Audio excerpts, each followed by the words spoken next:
Assalamualaikum warahmatullahi wabarakatuh.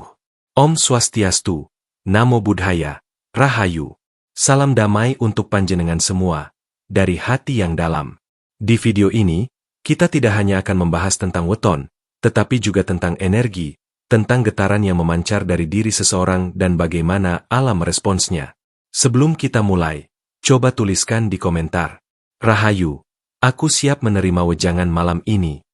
Dan kalau panjenengan lahir wage, boleh tulis juga, aku wage, aku menerima energiku.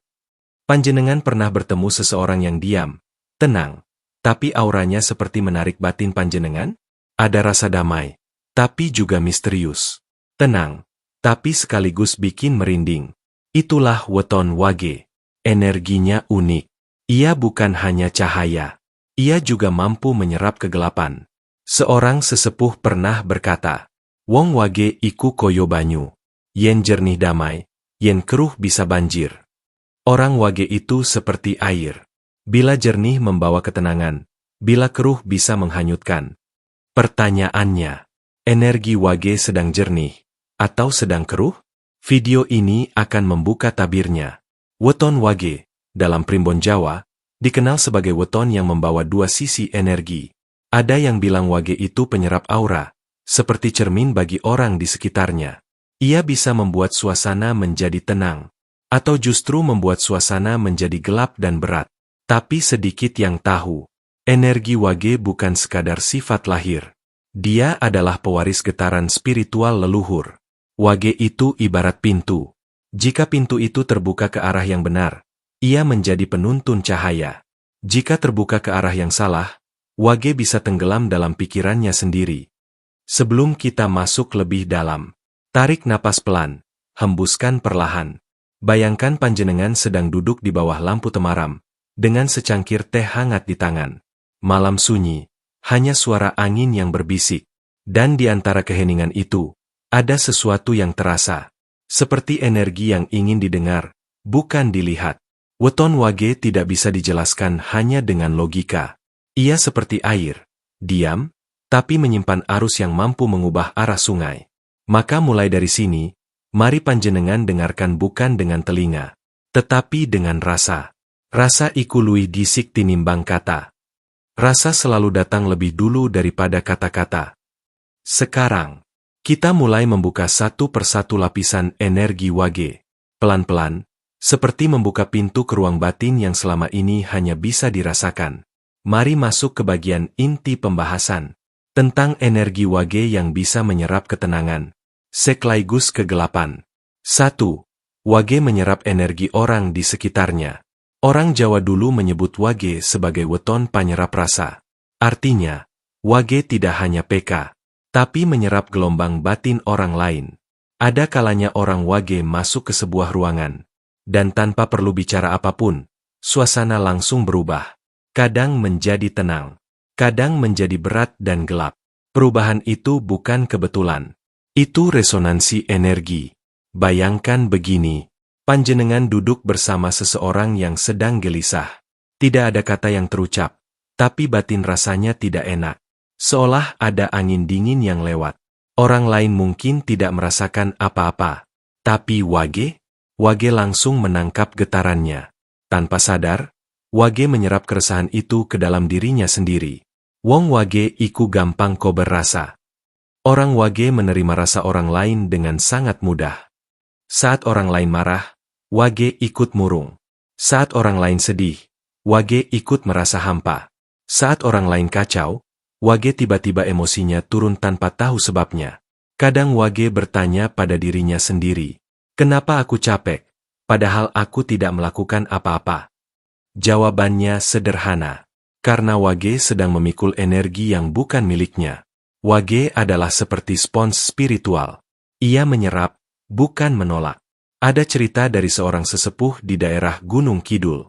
Sesepuh itu berkata, yen wage mlebu ing omah sing saktenane rame, dheweke iya so nggawe meneng. Kalau wage masuk ke rumah yang ramai, ia bisa membuat suasananya menjadi hening. Suara tidak berhenti.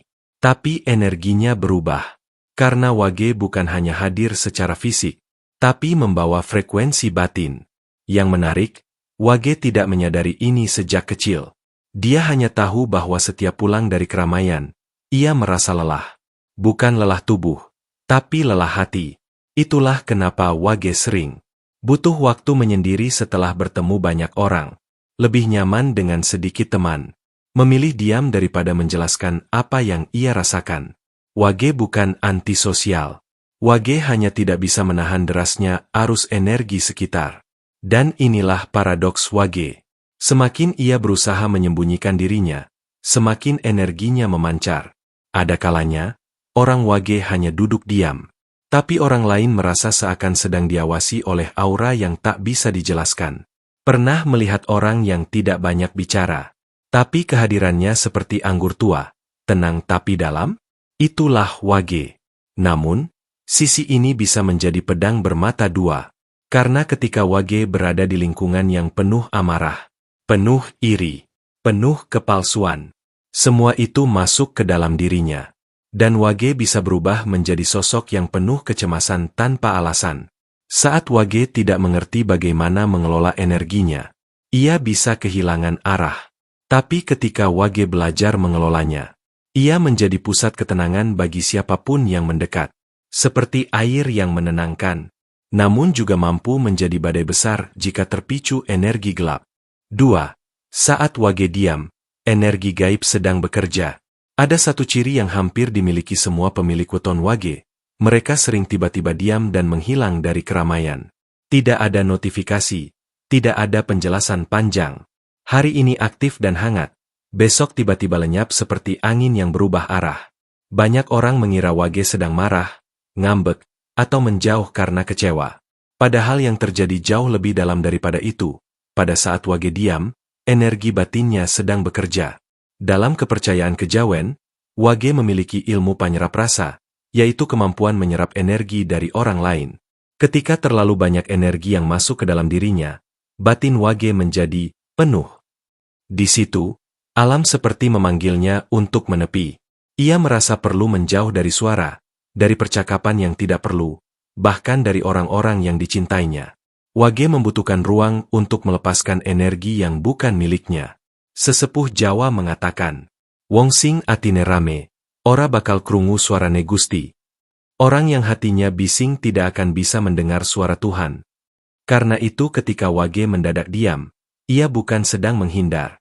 Ia sedang mencari hening, sebab hanya dalam hening Wage bisa mendengar bisikan batinnya sendiri. Diam adalah cara Wage memahami apa yang sedang terjadi pada dirinya. Bagi orang lain, diam dianggap kosong. Tapi bagi Wage, diam adalah medan perang, tempat ia memilah mana energi miliknya dan mana yang milik orang lain. Banyak Wage merasa dirinya tidak cocok berada di keramaian terlalu lama.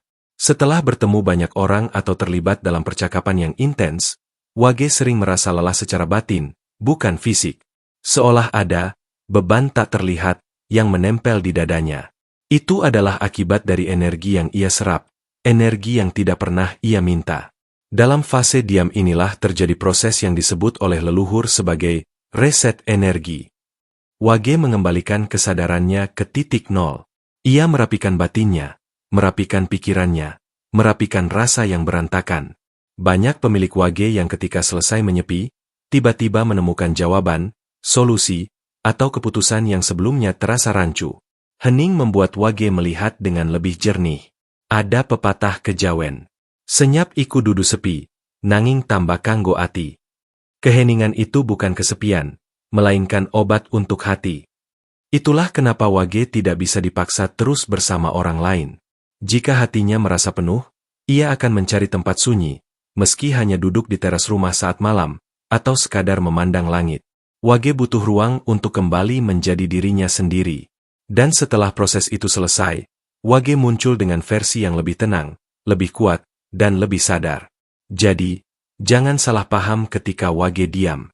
Ia tidak sedang menjauh dari panjenengan. Ia sedang kembali kepada dirinya sendiri. 3. Energi Wage bisa menarik cahaya, atau menarik KGLAPAN. Wage adalah weton yang memegang dua kutub energi, terang dan gelap. Dalam primbon dan kepercayaan leluhur, Wage disebut sebagai weton ambang, yaitu mereka yang berada di perbatasan dua dunia, dunia rasa dan dunia nalar, dunia cahaya dan dunia bayangan. Karena berada di ambang itulah, energi Wage memiliki kemampuan yang tidak dimiliki weton lain. Ia bisa menjadi sumber ketenangan tertinggi, atau justru menjadi pusat badai batin yang menghisap energi orang lain. Energi Wage bekerja seperti api kecil. Jika dijaga dan diarahkan dengan benar, ia menjadi penerang jalan, hangat, dan menenangkan siapapun yang dekat. Banyak orang yang mengaku merasa aman dan tenang hanya dengan berada di dekat Wage. Bahkan tanpa kata-kata, Wage mampu meredakan kegelisahan seseorang. Ada yang bilang, kalau Wage duduk diam di ruangan, suasananya langsung adem. Itu bukan kebetulan.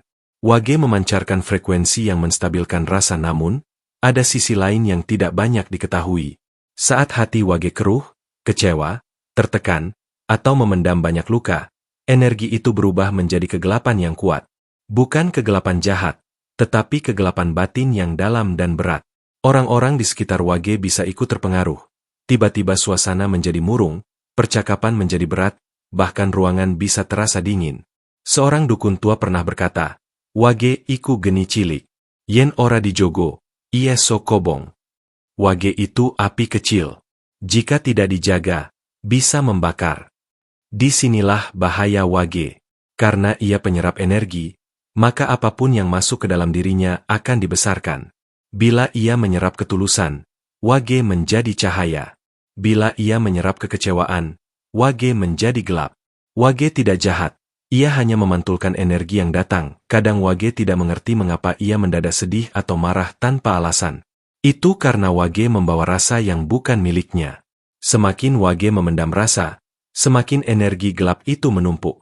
Dan semakin kuat gelapnya, semakin Wage menjadi magnet bagi hal-hal yang tidak terlihat. Kecemasan, mimpi buruk, bayangan, bahkan aura gaib yang tertarik pada energi rendah. Dalam tradisi kejawen, keadaan ini disebut ketarik sukmo peteng, tertarik oleh kegelapan batin. Tapi sebaliknya, ketika Wage belajar menyucikan rasa, menjaga hati tetap bening, Wage menjadi salah satu weton yang paling bersinar. Wage bisa menjadi penuntun batin bagi keluarga, pasangan, atau temannya, meski ia sendiri tidak sadar. Ia bukan hanya membawa cahaya, ia menjadi cahaya itu sendiri. Seseorang pernah bertanya kepada sesepuh, mengapa Wage bisa menjadi terang dan gelap sekaligus? Jawaban sesepuh sederhana. Amarga Wage kui banyu, yen jernih, dadi panguripan, yen keruh, dadi pagebluk. Karena Wage adalah air. Bila jernih, memberi kehidupan. Bila keruh, menjadi bencana.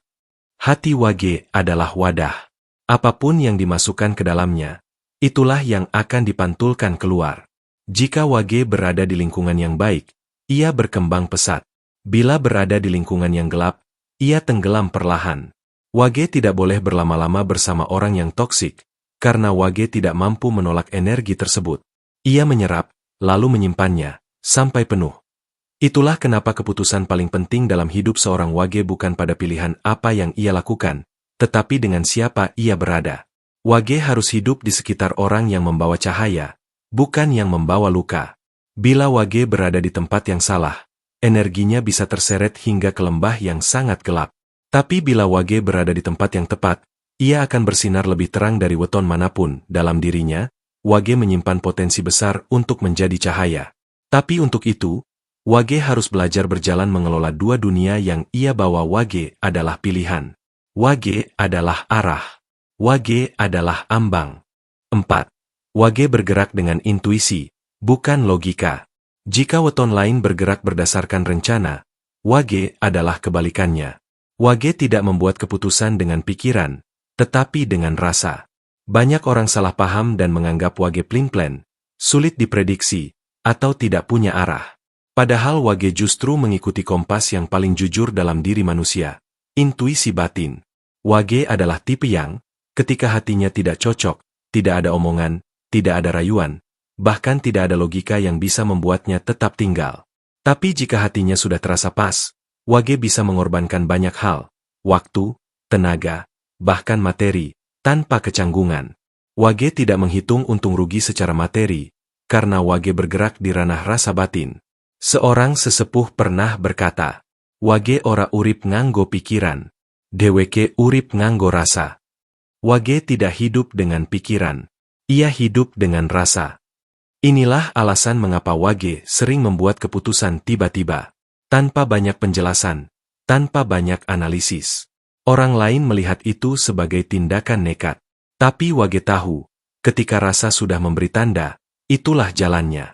Wage bisa merasakan siapa yang tulus dan siapa yang pura-pura. Siapa yang sekadar hadir dan siapa yang berniat jahat. Siapa yang membawa cahaya dan siapa yang membawa gelap. Dan yang lebih menarik lagi, Wage tidak selalu bisa menjelaskan firasatnya dengan kata-kata. Kadang ia hanya berkata, "Rasaku ora enak." Itu saja. Tidak ada penjelasan logis. Namun beberapa waktu kemudian, kebenarannya terbukti. Wage seperti air yang mengalir mencari jalurnya sendiri. Kadang melambat, kadang menyelinap, kadang menerjang. Dan seperti air, Wage tidak bisa dipaksa berhenti. Jika panjenengan mendorongnya terlalu keras, Wage tidak akan melawan. Wage akan mengalir menjauh. Inilah salah satu kekuatan terbesar Wage. Ketika ia mengikuti intuisi, alam ikut membuka jalan. Banyak Wage yang tanpa rencana jelas bisa tiba-tiba mendapat peluang. Bertemu orang penting, mendapatkan peluang kerja atau bisnis, terhubung dengan sesuatu yang membawa rezeki. Itu bukan kebetulan. Itu resonansi. Wage menarik apa yang sefrekuensi dengan batinnya. Tetapi sisi ini juga bisa menjadi jebakan. Karena Wage mengandalkan rasa, ia mudah terpengaruh oleh energi luar. Jika ia berada di lingkungan yang penuh ketakutan dan keraguan, intuisi Wage bisa menjadi tumpul dan ia mulai merasa bimbang, kosong, tidak percaya diri. Karena itu, Wage harus memilih lingkungan yang selaras dengan energi baik. Wage tidak boleh memaksakan diri berada di tempat yang membuat batinnya sesak. Wage akan layu jika berada di lingkungan yang salah. Ingat pepatah kejawen. Rasa iku pangarah urip. Rasa adalah arah hidup. Selama Wage mengikuti rasa yang bersih, bukan rasa yang dipengaruhi ketakutan, Wage akan sampai pada tujuan yang tepat. Wage bukan pengikut logika. Wage adalah pengikut suara batin. Dan suara batin tidak pernah salah. Yang salah biasanya keramaian yang membuatnya tidak terdengar. 5. Cara menguatkan energi Wage agar tidak terseret kegelapan. Wage bukan weton lemah. Ia adalah wadah energi. Jika wadah itu bersih, Wage menjadi terang. Jika wadah itu kotor oleh rasa negatif, Wage menjadi gelap. Karena itu, cara terbaik untuk menjaga energi Wage bukan dengan melarikan diri dari dunia, tetapi menata batin. Leluhur kejawen punya beberapa laku sederhana untuk menjaga ketenangan energi Wage, dan semuanya tidak membutuhkan ritual aneh atau benda mistis. Yang dibutuhkan hanyalah kesadaran. 1. Berada dekat dengan air mengalir. Unsur alami Wage adalah air. Air adalah simbol pembersih rasa. Ketika Wage duduk di dekat sungai, pancuran, atau bahkan mandi sambil merasakan air mengalir di kulitnya, energi negatif akan luruh perlahan. Air bukan sekadar unsur fisik, air membawa frekuensi tenang yang sesuai dengan Wage. Dalam filosofi Jawa, air adalah bentuk kesadaran yang paling halus. Nglelimbangno rasa nganggo banyu. Tenangkan rasa dengan air. 2. Bersahabat dengan keheningan. Wage tidak bisa hidup terlalu lama di tengah bisingnya dunia. Ia butuh jeda dari suara-suara yang mempengaruhi batinnya. Setiap hari, meski hanya 5 menit, Wage perlu duduk diam tanpa musik, tanpa aktivitas, hanya mendengar napasnya sendiri. Dalam kejawen ini disebut laku nenepi, mencari sunyi agar suara batin terdengar kembali. 3. Membersihkan ruang dengan aroma kemenyan atau dupa. Ini bukan untuk memanggil sesuatu, tetapi untuk menstabilkan frekuensi energi di sekitar Wage. Sesepuh mengatakan, asap wangi membantu menenangkan pikiran dan mengurai energi negatif yang menempel di aura. Wage yang sensitif terhadap energi akan langsung merasa lebih ringan. 4. Menuliskan rasa, bukan memendamnya. Wage sering menyerap banyak emosi dari orang lain tanpa sadar. Jika rasa ini tidak dikeluarkan, Wage akan tenggelam dalam kegelapan batin. Menuliskan apa yang dirasakan, atau sekadar menyebutkan dalam hati apa yang sedang terjadi, adalah cara meluruhkan energi yang bukan miliknya. 5. Selektif dengan lingkungan. Pilih orang yang membawa cahaya. Wage seperti cermin. Ia memantulkan energi orang yang paling sering bersamanya. Karena itu Wage tidak boleh memaksa dirinya berada di tengah orang yang penuh kemarahan, iri, atau kepalsuan. Wage harus berani pergi ketika batinnya memberi tanda. Ingat, wage bukan diciptakan untuk menampung luka orang lain. Ada pepatah kejawen. Rasa sing resik narik cahya. Hati yang bersih menarik cahaya. Jika wage menjaga rasa tetap bersih, keberuntungan akan mengikuti tanpa perlu dikejar. Wage tidak perlu mengejar rezeki, rezekilah yang akan mencari wage. Karena itu, semakin wage mengenal dirinya, semakin kuat energi wage bersinar. Wage hanya perlu satu hal, berdamai dengan batinnya sendiri. Ketika wage sudah selaras dengan dirinya, dunia akan selaras ke arahnya. Wage bukan weton yang lemah. Wage adalah wadah energi. Jika wadah itu diisi kedamaian, wage akan menjadi pusat ketenangan bagi siapapun yang mendekat. Jika wadah itu diisi kegelapan, ia bisa menjadi badai yang menghisap siapapun di sekitarnya. Yang menentukan bukan nasib, bukan primbon, tapi bagaimana panjenengan mengelola hati. Rahayu. Semoga setiap langkah panjenengan diberkahi cahaya, dan setiap energi gelap luruh oleh ketenangan batin panjenengan sendiri. Urip iku sawang sinawang. Sing tenang, bakal menemukan terang. Jika panjenengan merasa video ini menyentuh, silakan like, subscribe, dan ceritakan di komentar. Apa pengalaman spiritual panjenengan sebagai wage? Atau, siapa orang wage yang panjenengan kenal dan sulit ditebak? Sampai jumpa di video berikutnya. Rahayu. Slamet. Astungkara.